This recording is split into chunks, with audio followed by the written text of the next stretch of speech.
আসসালামু আলাইকুম Bangladesh. MSI motoblog এর আজকের এপিসোডে আপনাদের স্বাগতম। আজকে একটি কাজে পার্বতীপুর শহরের অদূরে সিঙ্গিমারি বাজারে যাওয়ার উদ্দেশ্যে বের হয়েছি। সাথে আছে আমার একান্ত সহচর লেলিন ভাই।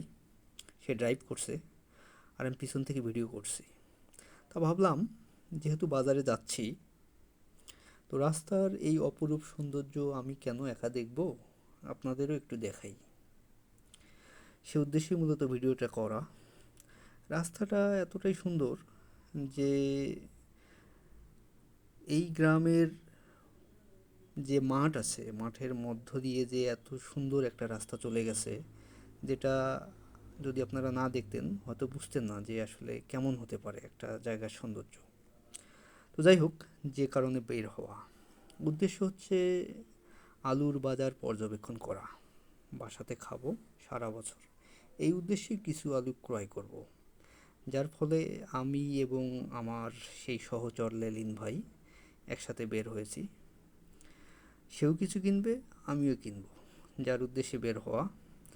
তাই যেতে যেতে ভাবলাম, যেহেতু যাচ্ছি সেহেতু আপনাদেরও সাথে নিই, আপনাদেরকেও দেখাই যে আসলে পার্বতীপুর শহর বা পার্বতীপুর উপজেলাটা কত সুন্দর। এটা তো মাত্র একটি অংশ, এরকম অনেক জায়গা আছে যা খুবই সুন্দর। আর যে জায়গায় যাচ্ছি ওই জায়গাটাও নানা কারণে বিখ্যাত। উক্ত স্থানে একটা এত বড় পুকুর আছে, যেটা আপনারা যদি না দেখেন বুঝবেন না। আমি অন্য কোনো এপিসোডে সেটা দেখাবো। উক্ত পুকুরকে বা উক্ত পুকুরকে কেন্দ্র করে নানা লোককাহিনী মানুষের মধ্যে প্রচলিত আছে। তো যাই হোক, সেটার সাক্ষাৎকার সহ আমি নেক্সট বা অন্য কোনো এপিসোডে দেখাবো। আসলে নেক্সট বা অন্য কোনো বলার উদ্দেশ্য হচ্ছে কি, যে আমিও একটা কর্মের মধ্যে থাকি। এই কর্ম সম্পাদন করে আমাকে সময় বাইর করতে হয় যে এই বিষয়গুলো আপনাদের দেখানোর জন্য, যার ফলে হয়ে ওঠে না অন্যদের মতো। তো তারপরও সময় বের করে যতদূর পারি আমি আপনাদের দেখাই। তো বলতে বলতে আমরা হাজির মোড়ে চলে এসেছি। এই মোড় থেকে ডানে টান নিয়েই আমরা চলে যাব সামনে আমাদের আমাদের সেই কাঙ্ক্ষিত সিঙ্গিমারি বাজার। তো এটা আমের মৌসুম চলছে, গাছে গাছে প্রচুর আমের মুকুল এসেছে। এবার আশা করছি আলু যেমন বাম্পার ফলন হয়েছে, ঠিক অনুরূপ আমের ফলনও সেরকমই হবে আশা করছি ইনশাল্লাহ। তো বর্তমানে সবজির বাজারে যে স্বস্তি বিরাজমান করছে, সেটা আমরা রমজান মাসেও দেখতে পেরেছি।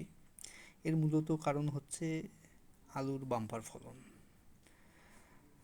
যা আমাদের সারা বছর অনেক স্বস্তি দিবে আশা করছি ইনশাল্লাহ।